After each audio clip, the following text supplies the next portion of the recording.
Dragon Ball Delilah created way more bad than good. The story wasted too much time in the beginning for 20 episodes. The lore drops were all over the place and served no purpose. I feel like that's a downplay. Ladies and gentlemen, the tweet's gonna look like Cap because I had a family emergency, but we're good in the hood. But anyway, ladies and gentlemen, today it's just another day of your hot takes, man. I don't know. It doesn't get better at all, but this one was tweeted at around 11:15, so if they seem even stupider, it's because we realize Dragon Ball fans need to go to sleep. Something I like more about the DBS manga than the anime is how a lot of the characters, forms, and moments are handled way better. The U6 Saiyans are just better in the manga, and the Super Saiyan God gets time to shine. I mean, this is an iceberg of iceberg takes. A lot of people in every anime fan verse ever will sit there and tell you the manga is better. Do I think that the manga in every anime is always 100% at every episode and interpretation doing things better?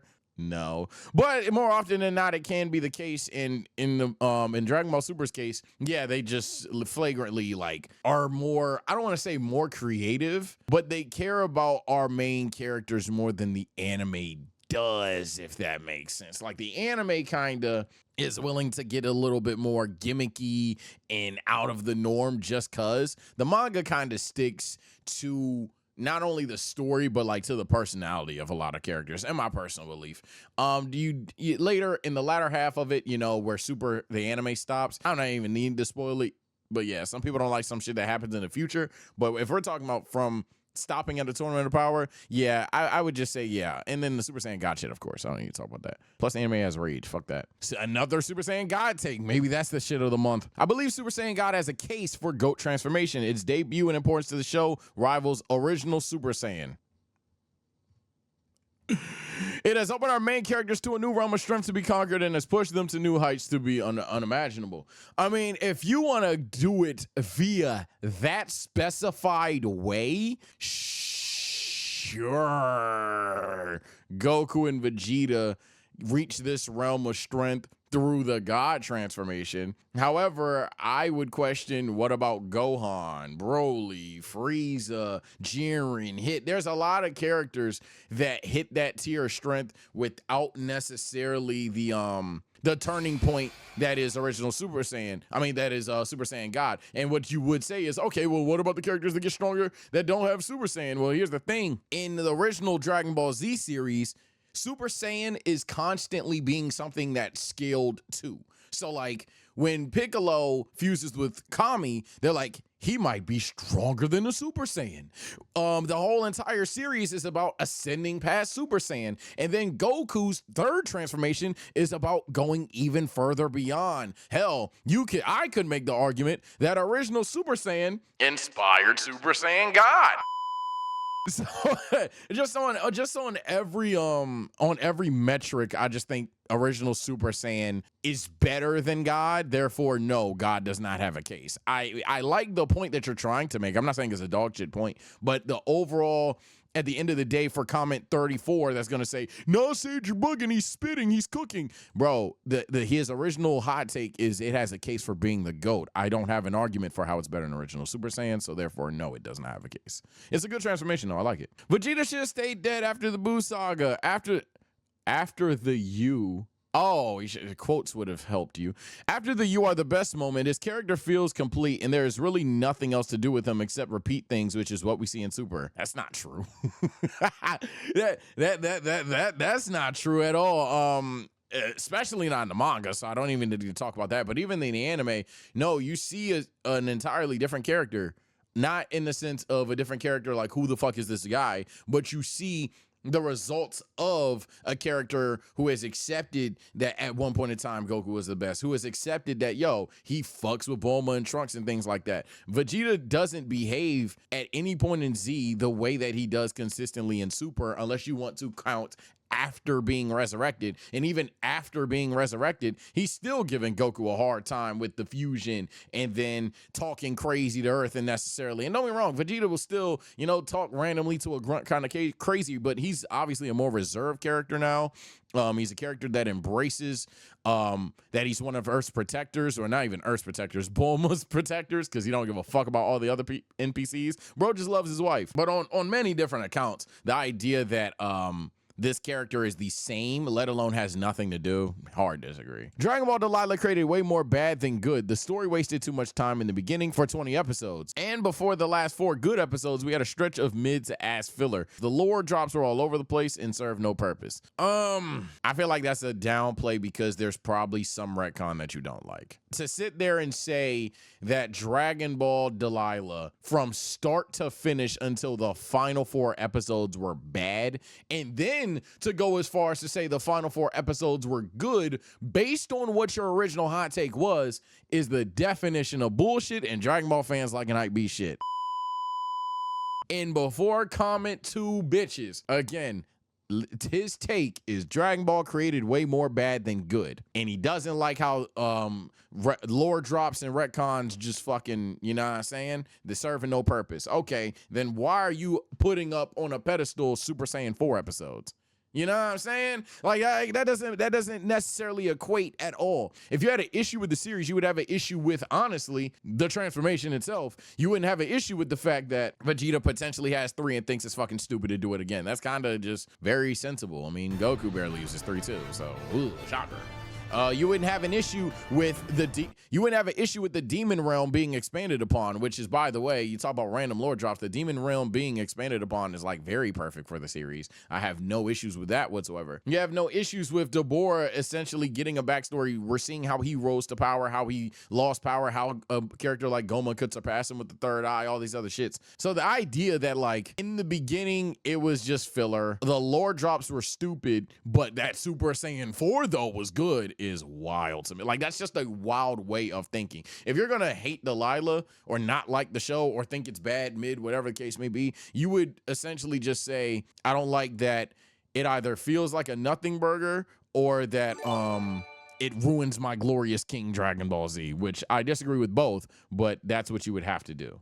I actually like that Piccolo got his potential unlocked. It ties back into his Namekian nature with Shenron and the Orange Piccolo transfer. Basically, he likes Orange Piccolo. I mean, yeah, I see a lot of people who slander Orange Piccolo because I slander Rage, but a lot of motherfuckers don't have a problem with Piccolo getting a transformation. A lot of people don't have a problem with Piccolo getting a transformation via Shenron and the Dragon Balls. I mean, my God, that's a lot to not like Piccolo for, especially given that even his earlier rises to power were just fusing with other Namekians. So the idea that the Dragon Balls, a Namekian magical object, could also power up a Namekian specifically, just saying. The only con is that it planted the seed for a lot of people, and maybe rightfully so, that damn, you could have just wished for the Dragon Balls to be stronger, Krillin, what are you doing type shit. GT Super Saiyan 4 had a better design than Delilah's. Both Super Saiyan 4s look sick as fuck because it's just a badass looking form, but GT's look more visually appealing because of the color schemes, black hair, and the eye color. Delilah has too much red. I mean, it's a preference thing. I think if gun to my head, I had to pick one, the GT design is cooler, but I have literally no issue with it. Like, I don't even agree with too much red.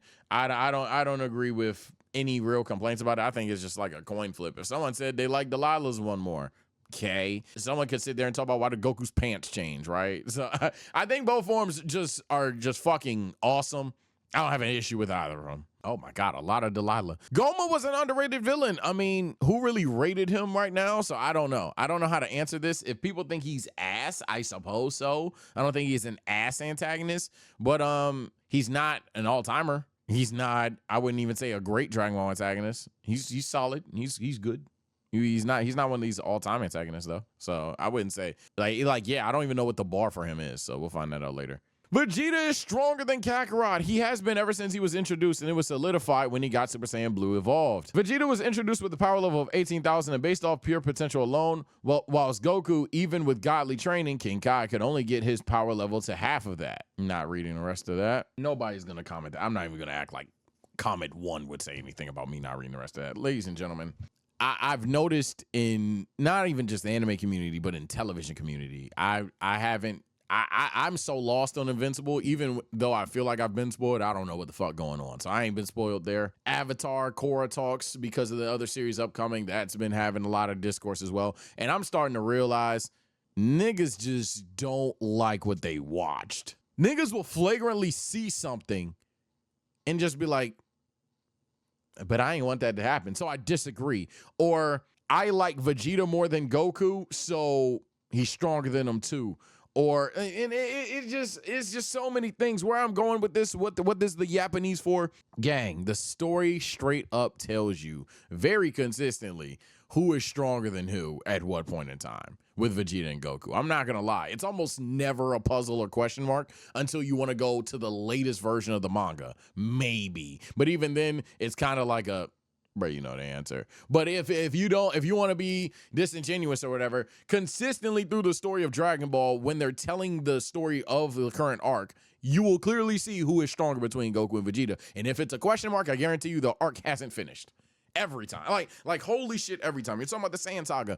It's evident Vegeta was stronger. That's why Kaioken times 2 with 18,000 versus over 9,000. Oh shit, takes him around to 18,000. But fun fact, it was actually 8,000. Hence why Vegeta, even though it's Kaioken times 2, is still winning the fight. Long story less long, he goes to Kaioken times 3. Now it's like, oh shit, now Goku's actually gonna fuck him up, but his body can't handle it. So then Vegeta crashes out. You know what I'm saying? Gallic gun, Kamehameha.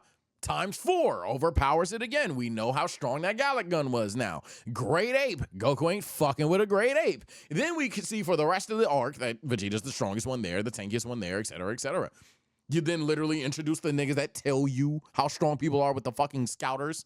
So at that point in time, when Goku just has a higher power level, Goku's the stronger one. When Goku has a higher level and then gets Kaioken, Goku's the stronger one. When Goku has a higher level, then has Kaioken, and then unlocks Super Saiyan, Goku was the stronger one. And I'm not going to go any further in the series because that's what I'm saying. It consistently tells you time in and time out. Like, way more often than not for the well-actuallyers, way more often than not, by the end of an arc, you know who is stronger between the two. I don't know how this is a take. It's probably rage bait, but you know what I'm saying? W clip. Oh, more rage bait. Okay, maybe today chat is just bored and farming clips. Gohan was never a prodigy.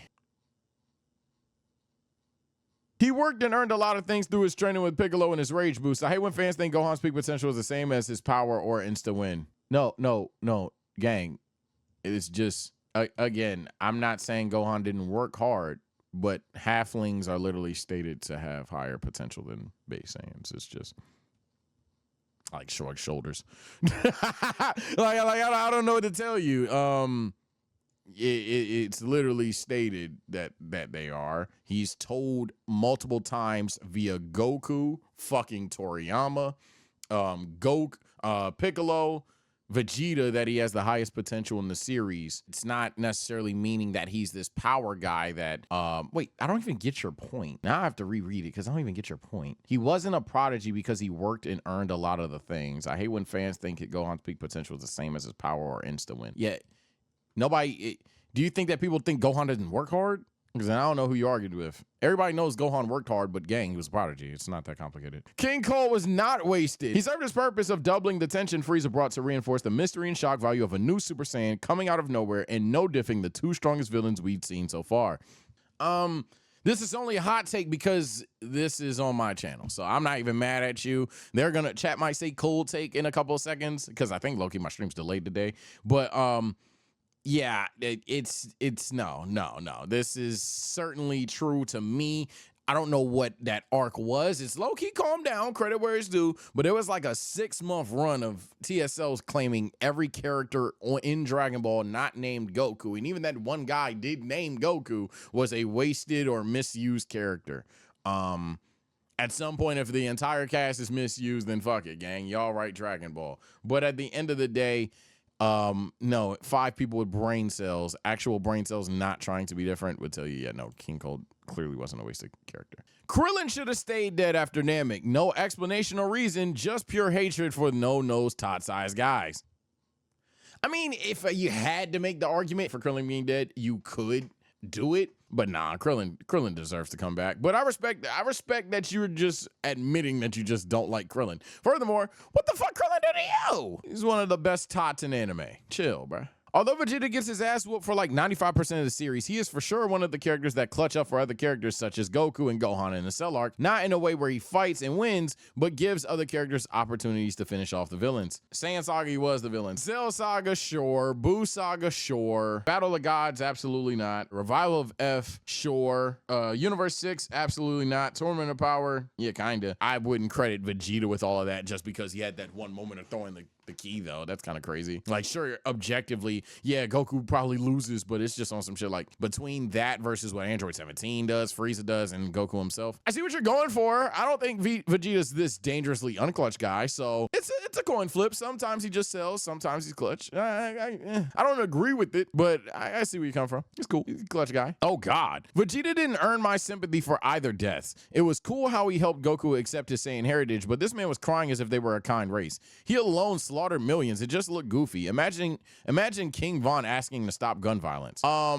It's not King Von asking to stop gun violence. It's like King Von crying about what his biggest op has done to him and telling bro, hey, I'm about to die. You have to be the one to end this nigga, because if you don't end this nigga, it's not even just us that's going down. He's going to take over the hood type shit. So no, it's not the same analogy. But furthermore, he definitely earned my sympathy on Namek, at least, because on Namek, again, it's not about just save the world, Goku, only you can save the world. It's literally, no, he must die by Saiyan hands. He's not a character that changes. When Vegeta comes back, he's Vegeta again. He's not trying to earn your sympathy. He's trying to tell Goku, yo, he has to fucking, like, yo, there cannot be Beerus the Destroyer that kills him. Buu can't kill him. Trunks come from the future. No. This nigga has to die from me, you, or the boy. And the boy ain't strong enough. So you have to do it. Like, that's what the point is. I feel like you just completely dodged it because you saw tears and maybe you were like, yo, this is a Superman save us, or I don't feel so good, Mr. Stark ass moment. And that's not the case. It's literally on he's just pleading with Goku to kind of continue that, to kind of continue the Saiyan heritage and the Saiyan behaviors. But however, this was our biggest op, gang. Kill that nigga. Then after that, I don't give a fuck what you do. He calls Goku Kakarot, let alone does he call Kakarot a softie, several times following this arc. I feel like you completely missed the point. And you didn't really explain the Buu Saga one, but essentially it's probably under the same premise that, yo, he just killed millions. This one objectively is a bit more fair to you. If you feel like the guy that literally almost killed his wife knocks out Goku just to try to suicide bomb, and you're like, bro, you're still fucking loony. I don't care that in your last dying breaths you finally realize that you're a shit person. That's fine. I can see that. But the Namek one, I think you just completely are missing the point. Krillin's death on Namek didn't hit as hard as the original or GT. It's his third saddest death due to the distracting Super Saiyan reveal. To rank Krillin's saddest death, it goes original, GT, Namek, and then Buu Saga. I don't know how Super Saiyan distracts you from the death. That's a thing. Furthermore, his death in GT, I'll say, is pretty good. I still don't know how you think that's better than Planet Namek, but hey, to each his own, because at least that one's good. Original is literally just a shocker, though, dog. Not gonna lie, is it sad? Of course. I mean, it's Krillin dying. You could argue all four of them are sad. I agree with you that the Buu Saga is a distant last one, just for the sheer fact we've seen the nigga die 3 other times. But when we're talking about fucking like Namek being taken away because Super Saiyan was a reveal, if anything, wouldn't that emphasize the moment? You're probably just baiting though, so it's cool. Chiaotzu would solo the entire One Piece verse. I'm not even at episode 1000, currently still in Wano. Chiaotzu sucks. I'm gonna say it takes at least Krillin. Fuck Chiaotzu, man. I'm not giving him a dub like that. Probably, maybe, but fuck him. I'm way more comfortable saying Krillin though. For sure, Krillin. Tien Shinhan deserved an expanded backstory more than any other side character besides Vegeta, who gets his fair share. Super Cyclops Tien win.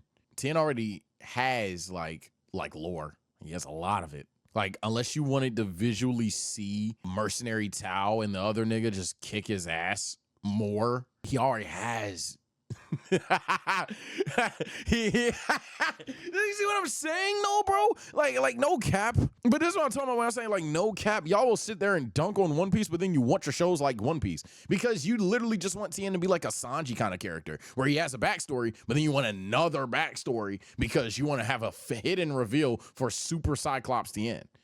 Like, gang, he definitely has story. Granted, I guess he doesn't have the most flashbacks. I'm trying to remember one now. Maybe he doesn't have it, but he definitely has a backstory. They explain his background on several occasions. Hell, one of the main plot devices is Tien realizing that, yo, he's not even an evil guy. He's just raised in a pretty evil dojo.